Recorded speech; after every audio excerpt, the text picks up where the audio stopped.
Hi hello నమస్తే welcome to Suman TV. ఇది ఒక పేదింటి కుటుంబం.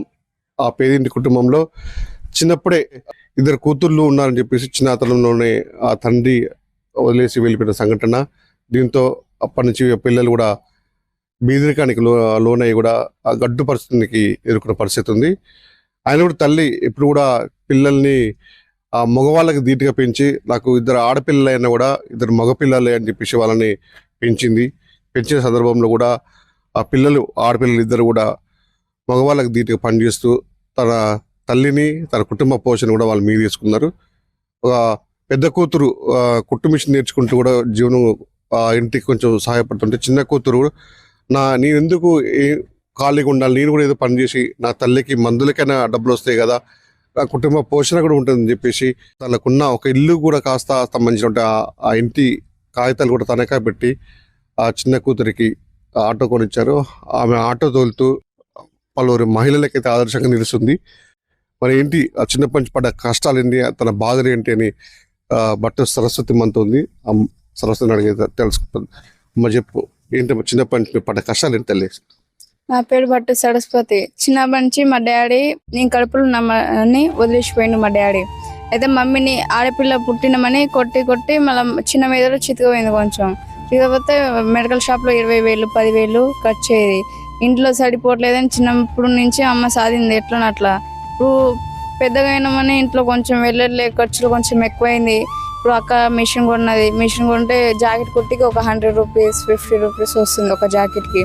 వస్తాయి ఇక ఇంట్లో ఏం వెళ్ళట్లేదు, మెడికల్ షాప్లో వెళ్ళట్లే, ఇబ్బందిగా ఉంది అని ఇప్పుడు నేను ఇంటి బట్టలు పెట్టి ఆటో తీసుకున్నా. నేను ఆటో తీసుకొని ఆటో డ్రైవింగ్ చేసుకొని ఇంట్లో ఖర్చులు తీస్తున్నాను.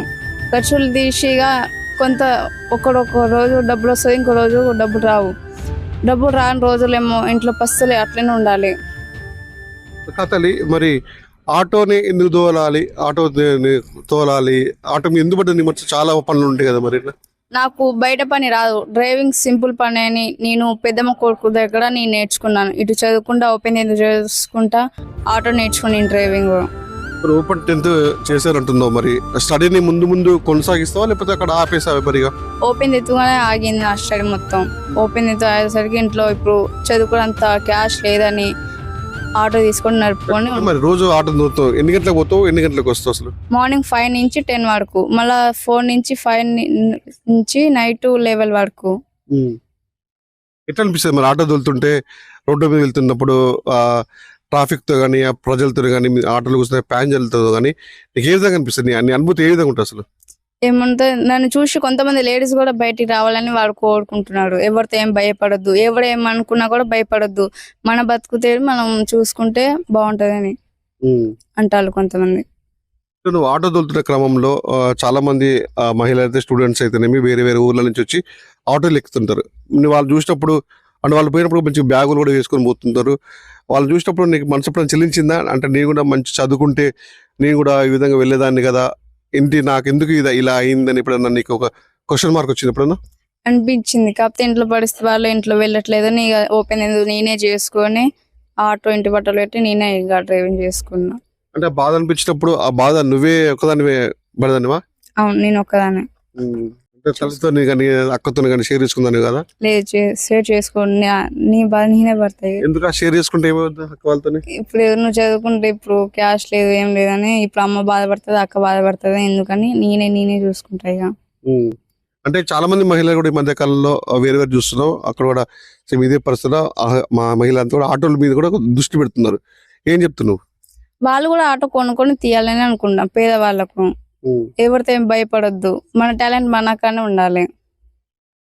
ఇప్పుడు నువ్వు ఆటో వెళ్తున్నప్పుడు తోటి ఆటో మగవాళ్ళు అందరూ ఉంటారు, అడ్డ మీద అక్కడిక్కడ పాయింట్స్ ఉంటారు కదా, వాళ్ళు ఏమంటారు నిన్ను చూసి? ఆడోళ్ళు ఇట్లనే ఉండాలి ధైర్యంగా, ఎవరితో ఏం భయపడొద్దు. కొంతమంది చిన్న చూపు కూడా చూస్తారు. కొంతమంది చిన్న చూపు చూస్తే, కొంతమంది ఇప్పుడు లేడీస్ చిన్న చూపు చూస్తే ఇప్పుడు కొంచెం స్ట్రాంగ్ గా ఉంటది. లేడీస్ ఇట్లనే ఉండాలి ధైర్యంగా, ఏ అబ్బాయి ఏ బాయ్స్ చూసినా కూడా భయపడాలి. మీతో వాళ్ళు డిస్కస్ చేస్తుంటారు ఆటో డ్రైవర్స్ మగవాళ్ళు, ఒక్కోసారి ఎందుకు నీకు ఇంత కష్టం నీకు ఎందుకు అని అన్నప్పుడు నువ్వు వారితో వాళ్ళ మాటలకి ఎలా ఏకీపిస్తావు వాళ్ళతో? మా డాడీ చిన్నప్పుడు వదిలేసి పోయిండు, ఇంట్లో వెళ్ళట్లే, మమ్మీ పరిస్థితి ఇట్లా, మా అక్క పరిస్థితి ఇట్లా. ఇప్పుడు ఇంట్లో వెళ్ళట్లేదు, నేను ఆటో తీసుకొని నేను ఇట్లా డ్రైవింగ్ చేస్తున్నాను అని ఉంటా వాళ్ళతో అట్లా. మరి ఆటో తోలుతున్న క్రమంలో సపోజ్ ఒక రోజు ఆటో కిరాయిలు రాలేదు, అలాంటప్పుడు నీకేమనిపిస్తారా? ఒకరోజు ఆటో కిరాయి లేనప్పుడు, గిరాకీ లేనప్పుడు, ఒక రోజు 2 రోజులు పస్తులు అట్లనే ఉండాలి. అంతే, ఆ రోజు డబ్బులు రాకపోతే ఇంట్లో పస్తులు ఉండాల్సింది. అంటే ఇంట్లో వెళ్ళదు ఖర్చులు, ఫుడ్ తీసుకోవడానైనా బియ్యం కూరగాయలు తీసుకోవడానికి కూడా వెళ్ళదు ఇప్పుడు ఇంట్లో ఒక రోజు ఆటో తోలకపోతే. పూర్తిగా నీ బాధ తీసుకున్నావు.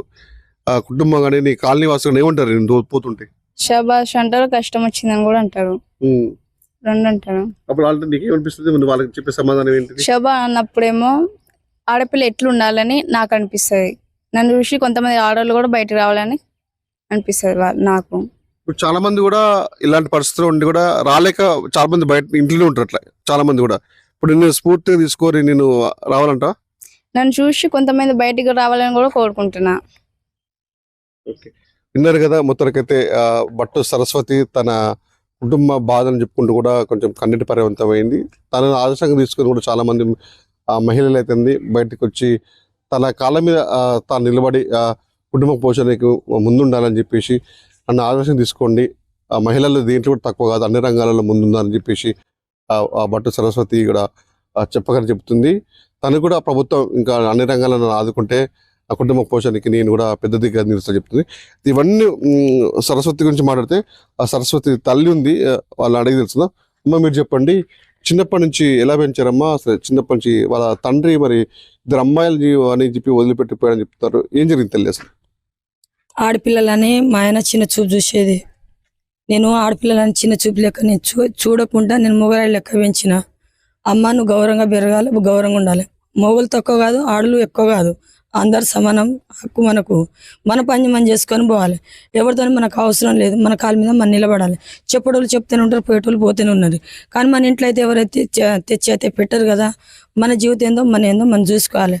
వాళ్ళు చెప్పిన మాట ఇల్లు చెప్పిన మాట పట్టించుకుంటే మన ఇంట్లో పూటలు గడపదు, మనం ఆడుకొని తినాలి.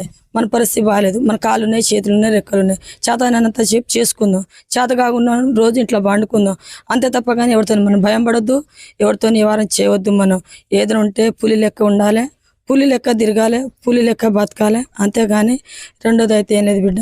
నువ్వు మంచిగా ఉండు, మంచిగా బతకాలి. చిన్నప్పటి నుంచి కూడా కష్టాలు అనుభవించింది.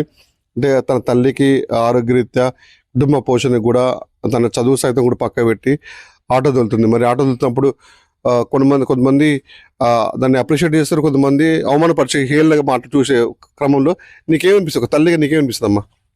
నాకు ఎలాంటి ఫీలింగ్ ఉండదు, ఎందుకంటే చెప్పేటోళ్ళు చెప్తూనే ఉంటారు, పోయేటోళ్ళు పోతున్నాం జరుగుతాయి. ఇవన్నీ మనం పట్టించుకోవద్దు. మన సక్కన ఏందో మనం బతకాలి, మన లెక్క ఏందో మనం బతకాలి. ఇవన్నీ పట్టించుకో, ఈ చెవులకి వెళ్ళి తీయాలి, ఈ చెవులకి వెళ్ళి తీసేయాలి.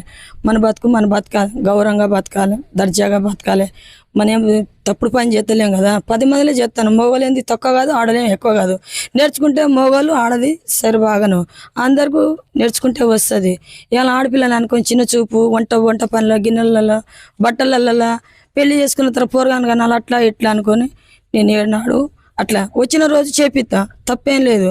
కానీ ఇప్పటివరకైతే మన పరిస్థితి బాగాలేదు. నువ్వు చేసిన మంచి గౌరవంగా ఉన్న నాకు గొప్పగా పోయి గొప్పగానే వస్తాను. వచ్చిన రోజు తింటాం, లేని రోజు పంటాం. ఇదే సార్ నేను కోరుకునేది.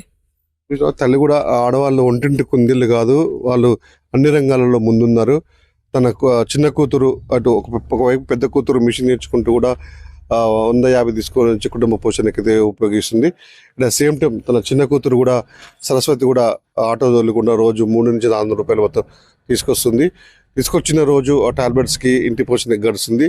ఒకవేళ అంటే డబ్బులు రాని పక్షంలో కూడా పస్తులు పందానికైనా కూడా పడుకుందానికైనా కూడా మేము రెడీగా ఉన్నాం. ఎందుకంటే తన సంపాదన మాకు ముఖ్యమవుతుంది. దీంట్లో తను కూడా మనం ఏమనలేము, తనే మా కుటుంబ దిక్కు అని చెప్పేసి కూడా వాళ్ళు బాధాప్త హృదయంతో మనకి చెప్తున్న పరిస్థితి ఉంది. ఆ దయమైన హృదయాలు ఎవరున్నా కూడా ప్రభుత్వం కూడా ఈ కుటుంబాన్ని దృష్టిపై సాధించి కొంచెం సరస్వతి కూడా మోడల్ సపోర్ట్ వచ్చి ఆర్థికంగా కూడా ఆదుకోవాలని చెప్పేసి తను కుటుంబ సభ్యులు వేడుకున్న పరిస్థితి.